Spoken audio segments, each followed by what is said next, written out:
4G school के online तर्ज तालीम में आप तमाम का इस्तकबाल है। छठी जमात, मजमून तारीख, सबक नंबर 8, मौर्य अहद के बाद की हुकूमतें। आज की इस वीडियो में हम इस सबक के सवालात हल करेंगे। तो चलिए जल्दी से हमारे चैनल 4G स्कूल को सब्सक्राइब कर दीजिए, बेल आइकन को ऑल पर प्रेस करें, वीडियो को लाइक करें और शेयर करें।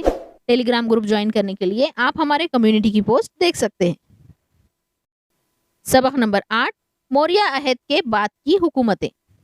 पहला सवाल है, बताइए तो भला भारत में सोने के सिक्के ढालने की इब्तिदा करने वाला राजा? जवाब है कुषाण।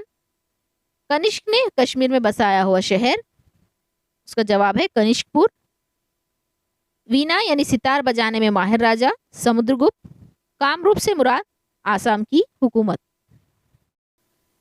सवाल नंबर 2, सबक में दिए गए नक्शे का मुशाहिदा करके गुप्त बादशाहों की हुकूमत के जदीद शहरों के नामों की फहरिस्त बनाइए। जवाब, गुप्त बादशाहों की हुकूमत और उनके जदीद शहरों के नाम: उज्जैनी, अवंतिकापुर, काशी, वाराणसी, दिल्ली, दहली, पाटलिपुत्र, पटना, प्रयाग, इलाहाबाद, सोपारा, नाला सोपारा, वल्लभी, वाला। सवाल नंबर 3, बातचीत कीजिए और लिखिए। पहला सवाल है, सम्राट कनिष्क? जवाब, वस्ती एशिया से भारत आकर कुषाण टोलियों ने अपनी हुकूमत कायम की। इनमें एक राजा कनिष्क था। कनिष्क ने भारत में अपनी हुकूमत को मगरिब काबुल से मशरिक में वाराणसी तक वसअत दी। कनिष्क ने कश्मीर में कनिष्कपुर नामी शहर बसाया। इसी के ज़माने में बुद्ध मजहब की चौथी कॉन्फ्रेंस कश्मीर में मुनक़िद हुई थी। कनिष्क ने सोने और तांबे के सिक्के ढलवाए थे। सवाल नंबर 2, मेहरौली का लोहे का सुतून? जवाब, चंद्रगुप्त दुआम ने दिल्ली के करीब मेहरौली के मकाम पर लोहे का एक सुतून बनवाया है। ये सुतून 1500 बरस पुराना है। आज भी वो जंग आलूद नहीं हुआ है। इससे ये बात साबित होती है कि कदीम भारत में तकनीक ने कितनी तरक्की की थी। इस सुतून पर एक तहरीर कुंदा है। इसमें चंद्र नामी राजा का जिक्र है, इसलिए कहा जाता है कि वो लोहे का सुतून चंद्रगुप्त दुआम के जमाने का है। सवाल नंबर 4, सबक में आए हुए मुख्तलिफ मुसन्निफीन और उनकी किताबों के नामों की फहरिस्त बनाइए।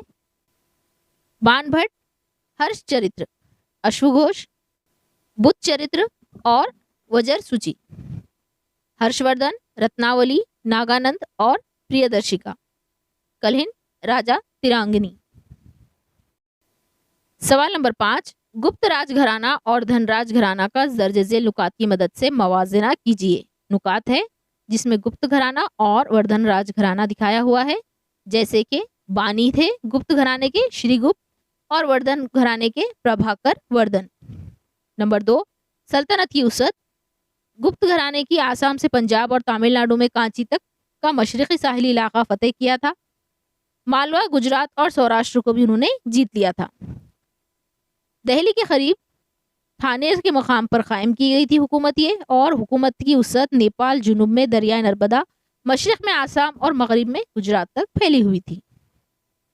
काम, गुप्त राजाओं ने हुकूमत को खूब वसअत दी। शुमाल, मगरिबी और श्रीलंका के राजाओं ने दोस्ती के मुआहदे किए। उनके ज़माने में धात की तरक्की याफ्ता तकनीक वजूद में आई, जिसका इजहार मेहरौली में बने हुए लोहे के सुतून से होता है। इनका इंतजाम हुकूमत उम्दा था। वर्धन राजाओं ने बड़े पैमाने पर अपनी ममलिकत की तोसी की। हर्षवर्धन ने अपना सफ़ीर चीनी राजाओं के दरबार में भेजा था। उस जमाने में तिजारत में काफ़ी तरक्की हुई। उन राजाओं ने दूसरे मज़ाहिब वालों के साथ अच्छा सलूक किया। अवाम की भलाई के लिए हुकूमत की आमदनी इस्तेमाल की जाती थी। सवाल नंबर 6 है, दर्ज झेल में तलाश कीजिए। यहाँ पर एक मौमा दिया हुआ है।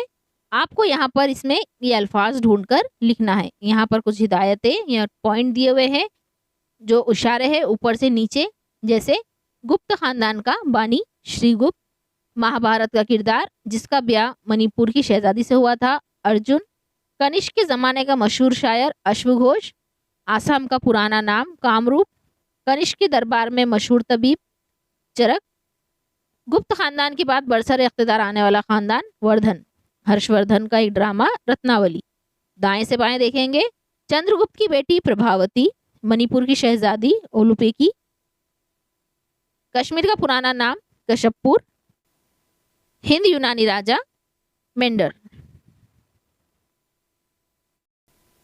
इस तरह आपको ये पूरा पजल या मौमा हल करना है।